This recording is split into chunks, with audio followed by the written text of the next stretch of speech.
Hello viewers, I am Sneha. Welcome back to my YouTube channel. আজকে একটা মাছের recipe দেখাচ্ছি আপনাদেরকে। আজকে যে মাছের রেসিপিটা আপনারা দেখছেন, এই রেসিপিটা অনেকেই ভাবে যে খেতে হয়তো ভালো হবে না বা এটা খেতে চায় না, কিন্তু এইভাবে বানিয়ে একবার দেখুন। এই রেসিপিটা অনেক টেস্টি, অনেক ইয়াম্মি, খেয়ে বুঝতেই পারা যায় না যে এটা ওই রেসিপিটাই। বাই দ্য ওয়ে, আমি স্নেহা, আপনারা দেখছেন স্নেহাস কুকিং টিপস। তাহলে রেসিপিটা শুরু করা যাক।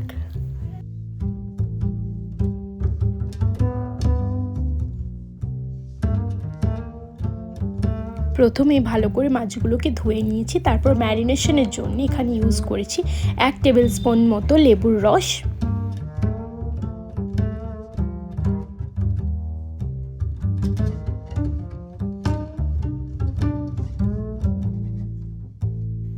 তারপরে ইউজ করে নিচ্ছি 1/2 টেবিল স্পুন মতো হলুদ গুঁড়ো, তারপর অ্যাড করছি 1/2 টেবিল স্পুন নুন। এগুলো দিয়ে ভালো করে ম্যারিনেশন করে রাখতে হবে।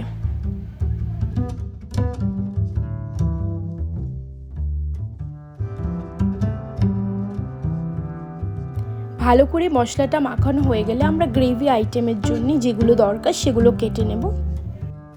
আমি একটা টমেটো এবং একটা পেঁয়াজ কেটে নিলাম। এরপর কড়াইটিকে হাই হিট করে নিয়ে 3 টেবিল স্পুন মতো মাস্টার্ড অয়েল অ্যাড করে দিচ্ছি।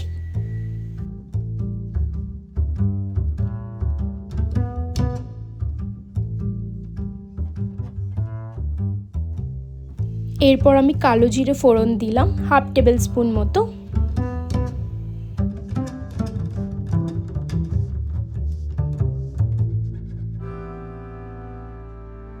এই কালো জিরের জন্য একটা সুন্দর ফ্লেভার অ্যাড হয়ে যাবে।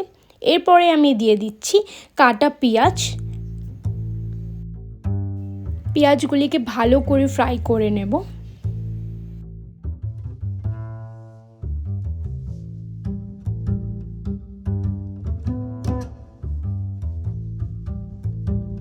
এরপর পেঁয়াজের কালারটা একটু লাল লাল হয়ে গেলে এর মধ্যে আমি অ্যাড করে দেব 1 টেবিল স্পুন রসুন বাটা।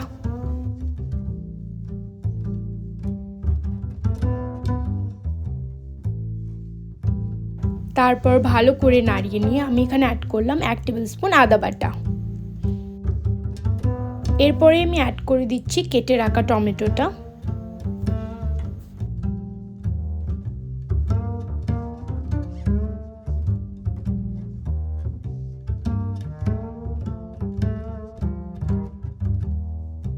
টমেটোটা থেকে দেখুন জল ছাড়ছে। টমেটোটা ভালো করে গলে গেলে এরপরে আমি অ্যাড করে রাখছি কেটে রাখা কাঁচা লঙ্কা। কাঁচা লঙ্কাগুলো জুলিয়ান শেপে কাটা আছে। কাঁচা লঙ্কাগুলো দিয়ে ভালো করে নাড়িয়ে নিচ্ছি।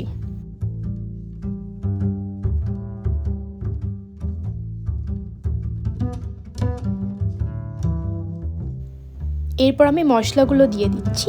2 টেবিল স্পুন মতো কাশ্মীরি লঙ্কার গুঁড়ো এতে অ্যাড করলাম। 1 টেবিল স্পুন হলুদ গুঁড়ো অ্যাড করে নিচ্ছি। মশলাগুলো দিয়ে ভালো করে একবার মিশিয়ে নিলাম।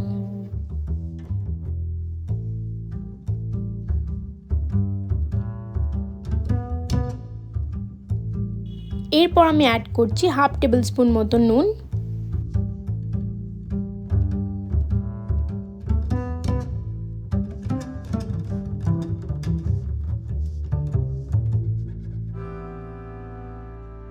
আর অ্যাড করছি 1/2 টেবিল স্পুন মতো লঙ্কার গুঁড়ো। এরপর ভালো করে কষিয়ে নেওয়ার পরেই মাছগুলোকে আমি অ্যাড করে নেব। আজকের এই জিভে জল আনা সুস্বাদু রেসিপিটার টিপস হচ্ছে মশলাটা কিন্তু খুব ভালো করে কষালে হবে না, একটু গোটা গোটা রেখে দেবেন। যেমন দেখুন আমার মশলাটা থেকে টমেটো পেঁয়াজটা ভালো মতোই দেখা যাচ্ছে। মশলাটা খুব ভালোভাবে কষালে মাছটা দিয়ে কষানোর সময় কিন্তু তেতো হয়ে যাবে। তাহলে অনেকভাবে ট্রাই করেছেন, এইভাবে একবার ট্রাই করে দেখুন কেমন লাগে, অবশ্যই জানাবেন। এরপরেই আমি অ্যাড করে দিচ্ছি কিছু কাঁচা লঙ্কা। আমি কেটে রেখেছিলাম আগে থেকে, তার কিছু কাঁচা লঙ্কা এখন অ্যাড করে নিলাম। মাছগুলো থেকে দেখুন কতটা পরিমাণে জল বেরিয়েছে। ভালোভাবে কষিয়ে যেতে হবে, তাহলে কিন্তু এই জলটা আর একদমই থাকবে না, একদম ঝুড়ো অবস্থায় দেখতে পাবেন। এবার আপনারা হয়তো ভাবছেন আমি তো কাঁটাটা বার করলাম না মাছের। কাঁটা বার করাটা আমি এরপর দেখাচ্ছি। কাঁটাটা বার করার জন্য আমাদের 2টো কাঁটা চামচ লাগবে।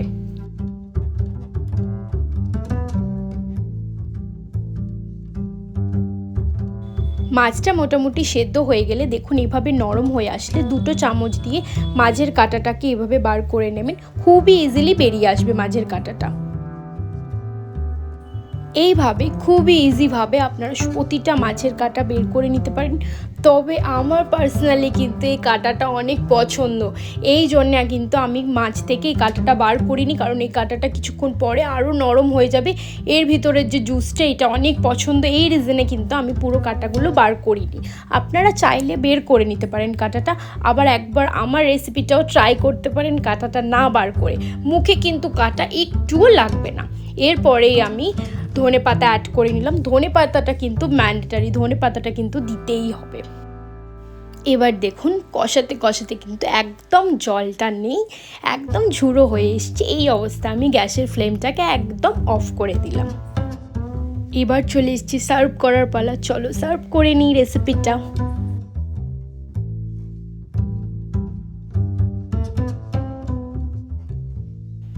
গরম গরম ভাতে কিন্তু এটা দারুণ লাগে, এতটাই ভালো লাগে যে আমি এই রেসিপিটা কিন্তু অনেকেই খেতে চান না, কিন্তু এইভাবে একবার। রেসিপিটা ভালো লাগলে শেয়ার করবেন, কমেন্ট করবেন, অবশ্যই জানাবেন কেমন লাগলো। দেখা হচ্ছে নেক্সট ভিডিওতে। ভালো থাকবেন, সুস্থ থাকবেন। ধন্যবাদ।